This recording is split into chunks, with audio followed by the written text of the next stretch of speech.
everyone. I'm Shalini Goyal Bhalla, Managing Director at International Council for Circular Economy. I welcome you all to the fifth episode of the Circular Chat, Season 6, which talks about action and impact on ground. We have with us today Ankit Todi. Ankit is the Chief Sustainability Officer at Mahindra Group, leading sustainability strategy and partnership. The group is $40 billion federation of companies headquartered in India and with a presence in multiple sectors, including the auto and farm equipment, agricultural services, renewable energy, logistics, hospitality, real estate, and more. His role involves handling all conversation and relationships related to environmental sustainability for Mahindra Group, working closely with the group leadership. Welcome, Ankit. Thank you. Thank you, Shalini, for having me. Pleasure, Ankit. And since you are managing such a big company, I think I'm full of questions that I have to ask you. But before I get into it, when going through your sustainability report, I could see that Mahindra is a purpose-driven organization, and three pillars that stand on five core values include climate change as a very important part of making an equal world. You also talk about future ready and creating the value in the company.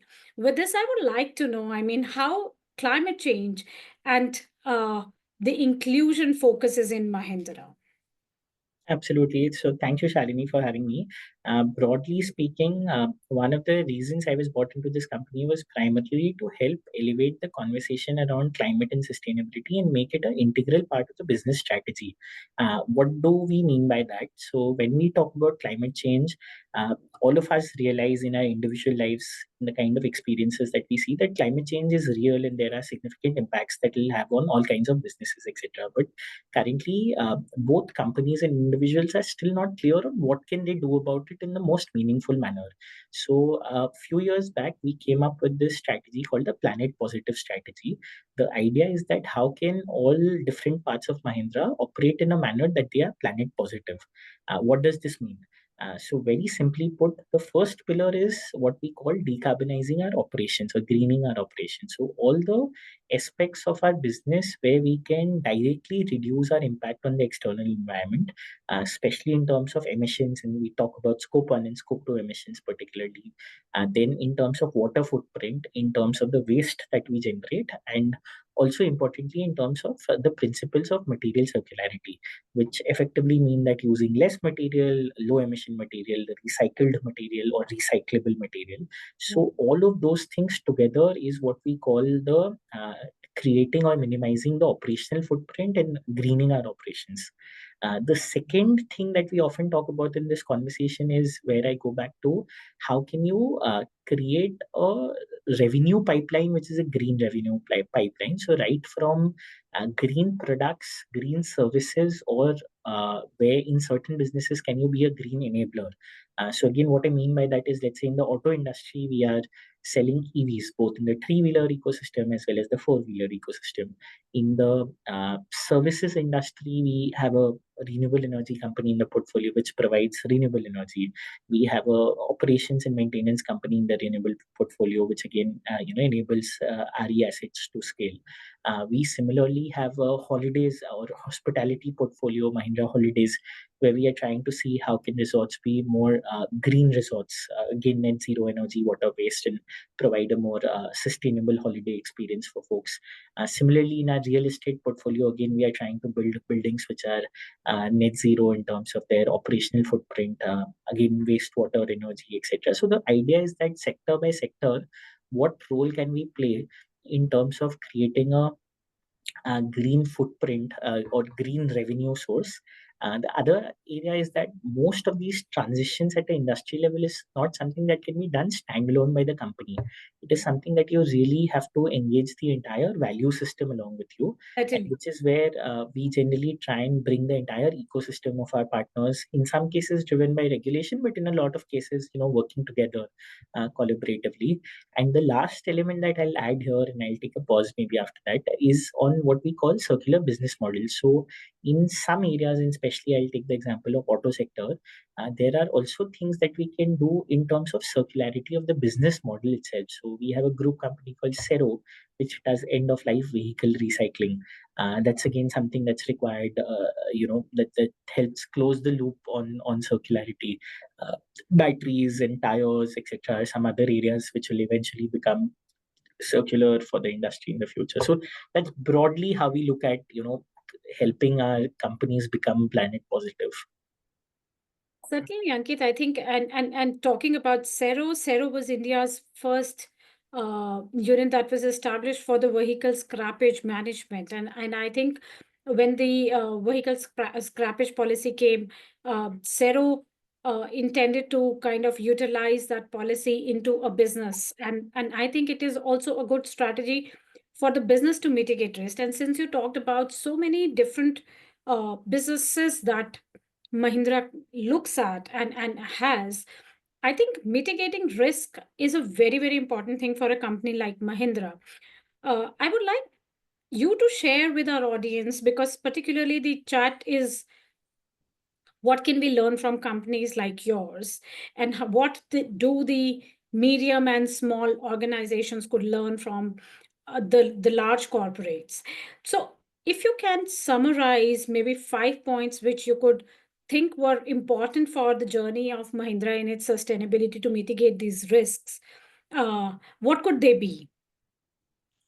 Right. So if I look at risk, and especially from a climate dimension, there are broadly two kinds of risk. One is what we call physical climate risk.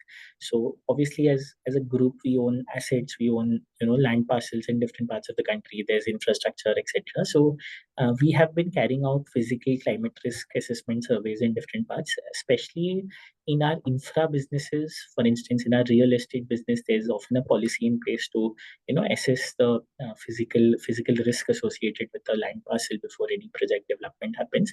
Similarly, in our solar projects in particular, because increasingly we will see there being a climate risk and physical climate risk associated with some solar projects. There are areas which historically have never flooded have started flooding, or there could be other kinds of impacts. So in many of these new projects, as part of the process itself, you carry out a physical climate risk assessment. And then similarly for our internal existing assets also, we recently did that for some of our bigger factories, etc.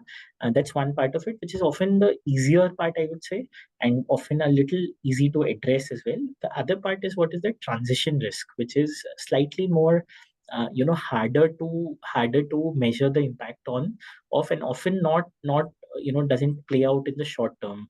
So there would be some risks which may play out, driven by regulatory risk, etc.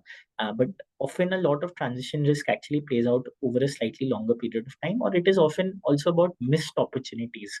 So to give you specific examples, for instance, we have had this Cero business which does end of life vehicle recycling for a number of years right now, but it's only now that the government has made regulations for the OEMs to start ensuring that a certain number of vehicles are being recycled. But given that we have Cero in the portfolio, it actually makes our lives a bit easier to be able to comply with these regulations. So it's in a way a transition risk or a regulatory risk that has already been mitigated to some extent. Similarly, in the future, there might be, let's say, some guideline which says that companies have to use X percentage of RE power to decarbonize their operations. So similarly, we already have been focusing on that, trying and reducing our footprint of manufacturing emissions, etc. There are, not in the manufacturing sector, but if I were to take a slightly different example, let's say, the city of Bangalore, there's a lot of water problem in residential complexes, in commercial complexes, etc. So we already in our new real estate constructions, we have been trying to become water positive.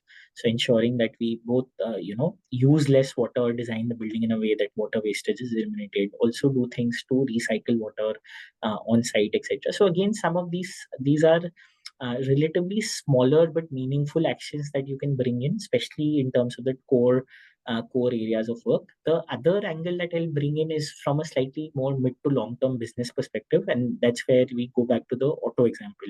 So in the auto business, we have already started investing in a very big way in the EV transition, because whether that will play out in the next 3 years, 5 years, or 10 years, it's a little harder to say. It depends on external factors. But the fact that we already have some of the best in class electric vehicles, both in the three-wheeler and four-wheeler segment, in a way helps us mitigate that risk to some extent. So that's how I would play it out. And sector by sector, this is important, especially more generally speaking, outside of the Mahindra context, any sector which is a bit more dependent on agriculture, that value system will see a lot more risk playing out. Anyone who's let's say involved in businesses where the EPR guidelines are coming in, those sectors will get a bit more impacted. So I think each business will have to figure out where they can get impacted. But I think taking a slightly mid to long term view on climate risk is really important, and doing actions in that direction is important. I think it's very right. I mean, you talked about the energy transition, energy being a very, very important factor, and also one of the major reasons of the greenhouse gas. Once you kind of switch to the renewables and start to think about switching to renewable, a large impact from the industry is automatically kind of taken care of. So having said that, I think that's a very good point. But also, I also look at from your automobile business perspective, Ankit, switching to the EVs, you've said, is another way. And Sero has definitely helped Mahindra to inbuilt sustainability because you're looking at the end of life as well. You also touched upon the EPR. And EPR, I think vehicle scrappage policy does exist in India for now 2 years or 2+ years. But there is also the EPR coming in, batteries, EPR coming in other sectors. Plastic is already, I think, a part of automobile. A large part of it is also plastic. So that policy is already there. And more of the EPRs are coming in other sectors, maybe the metal sector tomorrow. So how do you think that EPR is going to impact the business, and what is Mahindra's effort towards taking care of that? So EPR generally, as a sustainability professional, I see EPR as a really positive thing because it's going to be helpful for the industries that it affects in the long run. In the short run, there might be some pain because obviously you'll have to set up a new ecosystem. How would the business model work? How would pricing work? Who's going to take the responsibility, etc. Those are complicated questions. But generally speaking, for some of these sectors, the business case is very strong. So if I were to take battery as an example, in batteries, there is already a very strong case, irrespective of whether you have a EPR mandate or not. It just makes sense to use batteries for a second life application first, and then from second life application to recycle the material and put it into new batteries, etc., and close that loop. That is something that's already happening around the world. The regulation just helps accelerate some of these trends. Now, from a Mahindra perspective, some of these regulations will also impact us both in the short term, but also some indirectly. So, let's say for our ICE vehicles, while each car has a battery, we don't manufacture the battery, so the EPR does not directly apply to us, but it applies to our ecosystem. Similarly, for our EV portfolio, it will be a little bit more prominent because there we'll be the ones who will be directly responsible. So there are different actions being taken to try and solve for this. We have had already done partnerships with some battery recycling companies, both in our three-wheeler business and four-wheeler business, to help with recycling of this. And Cyro obviously also sort of gets old batteries, etc., that they work with authorized recyclers to dispose. So that's one example. If I were to take a separate example, which is, let's say, tires. So again, tires is one conversation where again we are not the ones who's directly responsible, but as Mahindra, we buy a huge amount of tire, like especially tractors, for instance. The volume of tire that each tractor uses is quite significant. So as a result, we are one of the largest consumers of tire in the OEM space in the country. Now, the tire industry also has EPR regulations which are relatively more stringent. So anything that would affect a big part of our value chain will also have some second order effects on us. So there also we are generally supportive and trying to do conversations with stakeholders to see what role can we play. So that's the second area. A third example that I'll take is used oil. So again, not something that really impacts us in a very meaningful manner, but there's some bit of some sort of automobile oil that we sell. co-branded with some partners, etc. So there is some work that's required to meet the compliance, etc. That's another piece of work that's happening. So in general, e-waste obviously is another thing, which is obviously as a organization we generate e-waste, so we have been complying with e-waste related regulations for a while now. So the intent overall is that it actually, to have these EPR regulations come in, makes the ecosystem a lot more systematic, etc. Not to say that there are no challenges, but over a period of time, hopefully this will ease out. As I'm thinking, like I can think of construction and demolition waste as another area. In fact, I was just having conversations earlier today on some players who provide services. So we again have a real estate company that has construction and demolition waste.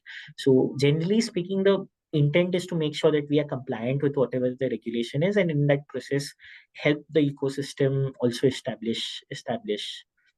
Right. When you talk about Mahindra, Ankit, Mahindra is a large corporate, and if you have to kind of uh, understand what circular business models are and how this transition could help uh, Mahindra to kind of look at the circular transition, uh, it may be easier. But what about the stakeholder management? Because what we understand is if you look at your own supply chain, people down working maybe as a very small entity or in the MSME sector, who may be the suppliers to Mahindra, may not have adequate knowledge or skills to look at this kind of, and also let's say not have the right skill and also the money to kind of make that transition. How is Mahindra taking care of developing that supply chain into helping the group to achieve the targets that you have?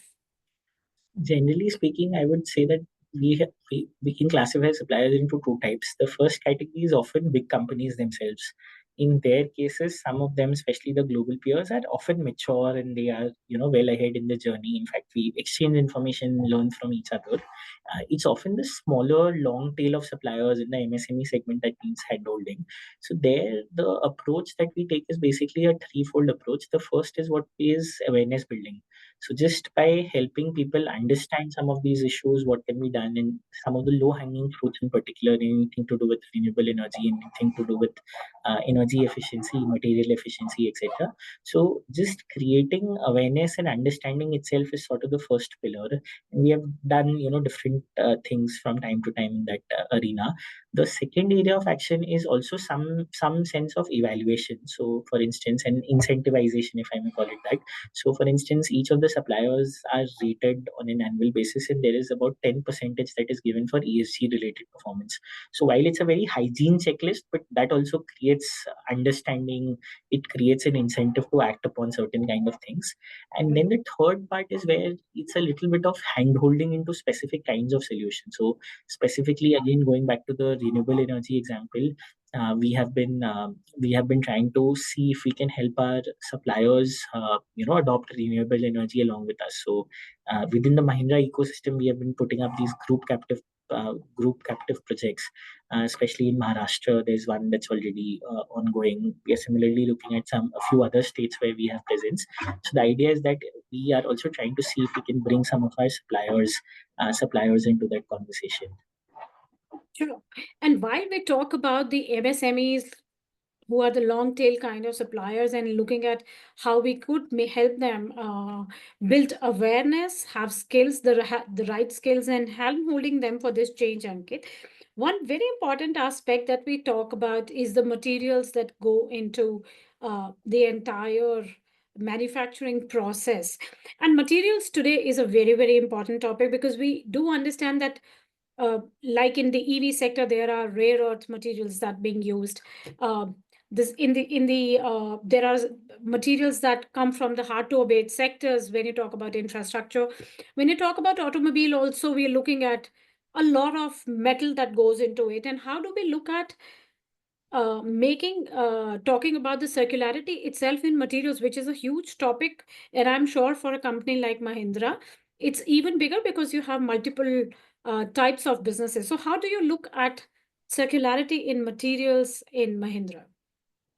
So there are multiple facets to this conversation because, again, as you rightly pointed out, different industries, different material, each of it has its own story. So if I were to actually, let me take a few anecdotal examples to illustrate that point, and then we can speak more about it.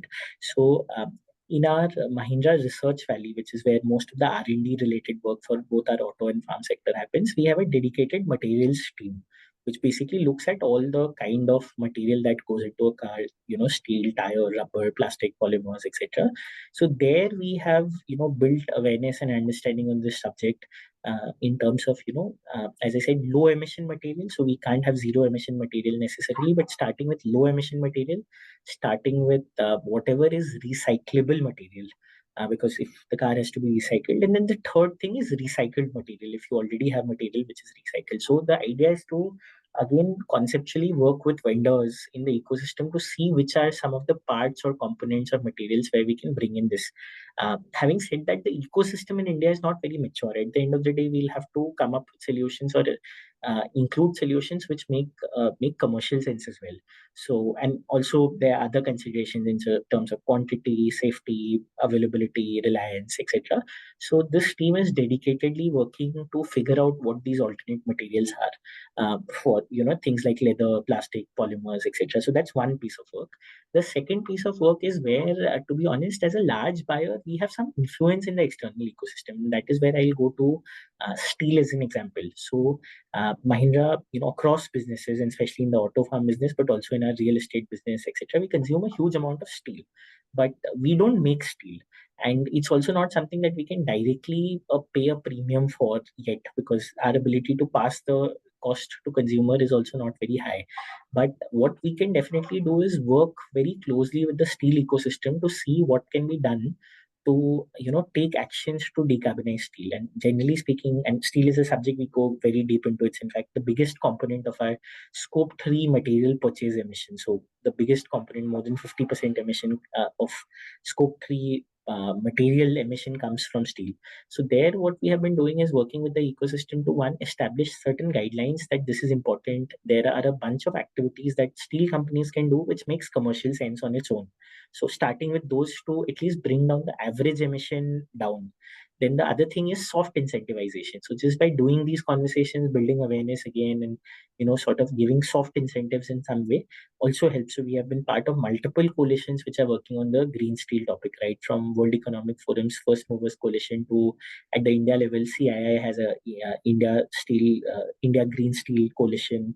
Then we also work with climate groups, Steel Zero Program, etc. The idea is that how can we, as uh, as the consumer side of steel industry, come together and work with the steel industry to help accelerate the decarbonization. Some of this advocacy work has led to the Indian government now coming up with guidelines around 3-star, 4-star, 5-star rated steel. So we are further working on it. So steel was one subject. We similarly have picked up or have been working on tires as another subject. That what can we do in terms of our advocacy by bringing together different people in the tire ecosystem to accelerate the conversation around tire recycling, etc. Batteries, as I said, is already an area that we have been supporting the ecosystem. So when it comes to circularity from our perspective in material, there are some things that we can do inside the company, which is generally to do with, let's say, lightweighting or less use of material, etc. But there is a lot that has to also be done. Also has to be done with the ecosystem. So working with the suppliers in just sort of establishing that this is important in an area of work, that itself has meaningful second order effects in this conversation. But yeah, it's a journey, and we are probably in the early stages right now, so a lot more needs to be done here. Surely, Ankit, and what I understand also is when you talk about material efficiency at Mahindra itself, I think equally important is to also look at the innovative alternate material. And that brings me to the point that there are a lot of startups that are working on materials, alternative materials. How open is, or what's the strategy Mahindra adopts in looking at innovation, uh, being a part of your journey to help you decarbonize, help you become planet positive, as you have? I'm sure you also have a net zero strategy like most of the corporates. So how does that innovation plays a role in your own strategy? Oh, absolutely. There's a role for innovation, and I'll go back to the specific examples. So, within the Mahindra Research Valley, we have a materials team, and they very well look at new innovations, etc. In fact, I keep bombarding them with emails of anything new that comes my way. In fact, last year, what we did is that we started recognizing some people in the Mahindra ecosystem as sustainability enablers. So we obviously have a full-time set of people who are working in sustainability, me, my team, business teams. Within businesses, there are some dedicated team members. But outside of that, what you'll realize is that increasingly we need more people from other functions to take ownership around sustainability actions. So there are a few people, both individually passionate, but also as a group, especially in procurement, in R&D, etc., who can play a very meaningful role. So we actually recognized some people. One of them was in the materials team, so he's my go-to person. He understands the material ecosystem. What will it take for a new material to be onboarded, etc. So any new innovation, any new material that comes our way, we generally share it with the relevant team. The only challenge here is that when it comes to the auto industry, one would think that just because there's a material available, it immediately can be replaced, but it doesn't generally work that way. Typically, a cycle for including a new material can last anywhere between 6 to 12 months to even 3 years, because you can't really replace it at one go. So you have suppliers who manufacture using some material, so there are pilots, you have to do testing of different kinds, the commercials have to work out. So there is often a lot of long development cycle that's required. So I think this entire subject of material circularity, while there have been few actions which have been going for a while, but I think only in the last 1.5 year we have started doing it a bit more dedicatedly. So for more concrete results to be seen, I think it'll take some more time before we see scale impact of any new material. But we are generally speaking very open to these conversations. I think equally important is, Ankit, because the material that you're using will go into a very long-term usage. So if it is automobile, anywhere between 10 to 15 years. If it is Correct. infrastructure, again, a very long-term usage. So if you have to sustain that material for that long time, you have to ensure that it has same qualities as the material that you're using, though it may be Absolutely. alternative, it may be sustainable. But does it have the same functionality as the existing material will take definitely a longer time to adopt. Uh, Right. I think it's completely understandable. I cannot close this discussion, Ankit, without talking about zero waste, which has been something as a very important strategy at Mahindra. And I remember talking to your team long back also on the similar strategy. So, what and how zero waste got into Mahindra's strategy, and what role has it played, and what impact has it created on ground? Absolutely. So we have a group level commitment to ensuring that all Mahindra sites are zero waste to landfill sites.